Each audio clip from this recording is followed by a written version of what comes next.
గౌరవ మంత్రివర్యులు పేర్కొన్న సుజాత గారికి, గౌరవ పార్లమెంట్ సభ్యులు గౌరవనీయులు మారెడ్డి పవన్ గారికి, ఎంపీ చైర్మన్ బాబురావు గారికి, జిల్లా కలెక్టర్ గారికి, మన సత్యనారాయణ గారికి, ఎస్పీ గారికి, జిల్లా యంత్రాంగానికి, స్థానిక ప్రజాప్రతినిధులందరికీ కూడా ఇక్కడికి ఇచ్చేసిన ఈ యొక్క నవ నిర్మాణ దీక్షలో పాల్గొనే ప్రజానికి అందరికీ కూడా హృదయపూర్వక నమస్కారాలు తెలియజేస్తూ, ఈరోజు ప్రధానంగా మనం విడిపోయి రాష్ట్ర సంవత్సరం అయినటువంటి సందర్భంలో ఇవాళ ప్రజల్లో మనం నవనిర్మాణ దీక్ష అనేది చేపట్టడం జరిగింది రాష్ట్ర ప్రభుత్వం చంద్రబాబు నాయుడు గారు.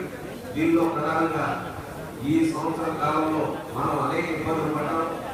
ఈ యొక్క నవనిర్మాణం చేసుకోవాలంటే రాష్ట్రంలో పేదరికాన్ని జయించవలసిన అవసరం మనందరి మీద ఉందనే సంకల్పంతో ఈ రాష్ట్రం విడిపోయే పరిస్థితి మనందరికీ తెలుసు.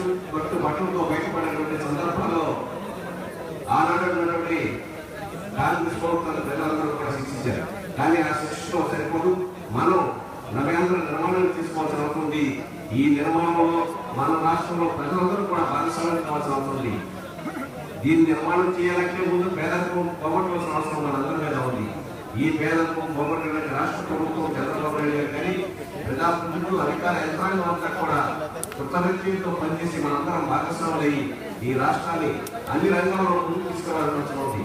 దానికి అనుగుణంగానే ఈ రాష్ట్రం విడిపోయినటువంటి పరిస్థితుల్లో 16 లక్షల కోట్లు లోటు పట్టేట్టున్న 18,000 కోట్లు పాత బకాయిలు చెల్లించినా కూడా ఈ రాష్ట్ర ప్రజాధికారులు పేదవాళ్ళని ముందుకు తీసుకెళ్లాలనే సంకల్పంతో చంద్రబాబు నాయుడు తీవ్ర కృషి చేస్తున్నారు. మరి దానిలో భాగంగానే వేల కోట్లాది రూపాయలు రైతాంగానికి ఉపయోగపడే విధంగా ఇప్పటికీ 7,000 కోట్ల రూపాయలు చెల్లించి రైతుల బకాయికి మనం ఏ దేశ చరిత్రలో అధికంగా ప్రభుత్వంగా పేర్కొంటున్నాం.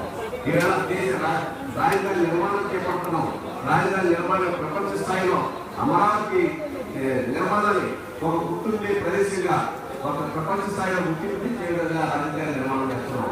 దాంట్లో ఎవరికి ఇబ్బంది లేకుండా 33,000 ఎకరాలు భూమి సమీకరించి రైతాంగాన్ని భాగస్వామ్యం చేశాం. ఈవేళ రాజధాని నిర్మాణానికి మనం కృష్ణ గారు ఎంతో ప్రణాళిక ముందుకు తీసుకెళ్ళడం మనం గమనిస్తున్నాం. ఒక్క చంద్రబాబు నాయుడు గారు ఈ రాష్ట్ర ప్రభుత్వం చేస్తే సరిపోదు, మనందరం భాగస్వామ్య రాజధాని నిర్మాణానికి సహకరిద్దాం.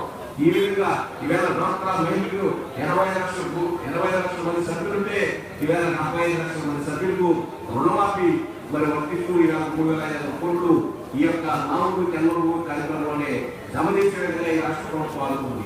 ఆర్థిక అసమానతమైన సమాజాన్ని తీసుకురావాలని ప్రధానంగా మహిళలు అన్ని రంగాల్లో ముందు పెట్టాలని సంకల్పంతోనే చంద్రబాబు నాయుడు గారి కృషి చేస్తున్న విషయం మనం గమనించాలి.